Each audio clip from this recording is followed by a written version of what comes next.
Madame la Présidente, Mesdames, Messieurs, merci de m'avoir invité à m'adresser à vous dans le cadre des rencontres européennes, les secondes du genre, que vous organisez aujourd'hui à Bruxelles.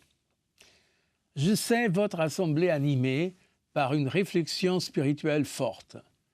Et votre présence à ces rencontres témoigne d'un questionnement personnel que beaucoup d'entre nous partageons. Comment vivre en chrétien dans le monde moderne? Cette interrogation, je sais aussi qu'elle est chez vous le fait de générations jeunes encore, ouvertes sur le monde et investies dans les affaires de la cité. Et cela me paraît très positif et très encourageant. Ceux qui sont aujourd'hui au cœur de la vie sociale, politique, économique, ceux qui sont porteurs d'espérance et capables de les réaliser, ne se contentent plus de recevoir ou de subir, mais au contraire, s'engagent pour eux-mêmes et pour autrui, défendant leurs idées et leurs valeurs. L'importance des générations montantes, leur implication dans la construction d'un monde meilleur, c'est précisément l'idée que je me fais de ce que doit être le moteur de l'Europe. C'est pourquoi je suis particulièrement attaché à jeter les bases de l'Europe de demain, à favoriser l'essor de ceux qui nous succéderont en améliorant leurs conditions d'études et de vie, à faire en sorte que notre héritage soit digne d'être repris, que notre héritage puisse être prolongé et développé.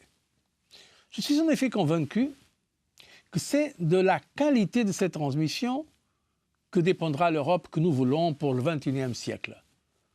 Une Europe forte et confiante tout d'abord, une Europe des valeurs, forte de ses racines, notamment chrétiennes, mais pas uniquement. Une Europe forte de sa culture, forte de son identité.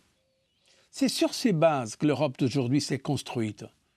Et je suis persuadé que seule la richesse et la solidité de ce socle lui ont permis de surmonter les épreuves de son histoire récente et vont permettre à l'Europe de sortir de la crise que nous affrontons depuis 2008, pour qu'on puisse aborder notre avenir avec la confiance que nous sont donnés par la légitimité et la certitude du cap à tenir.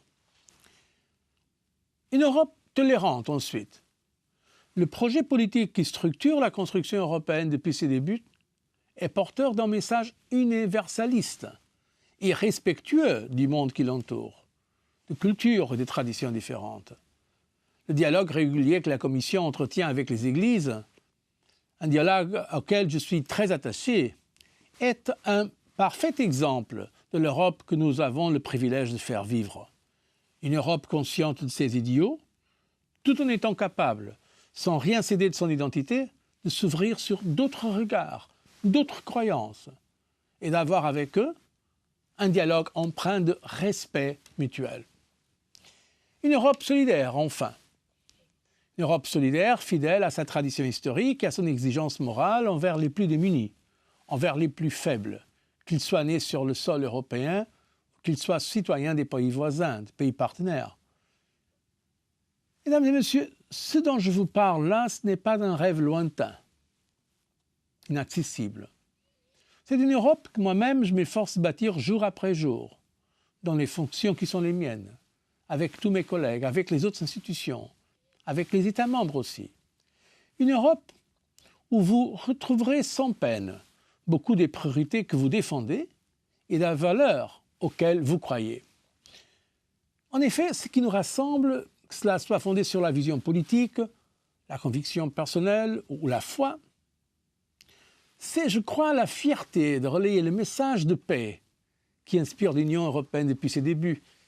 Et d'ailleurs, nous avons été tellement fiers l'année passée quand, au nom de l'Union européenne, nous avons reçu le prix Nobel de la paix, qui a rappelé à tous les Européens, en fait, que l'Europe, c'est plus qu'un marché, que l'Europe, c'est un grand projet de paix, que l'Europe, c'est un projet culturel au sens large du terme, que l'Europe a dans sa racine des valeurs tellement importantes.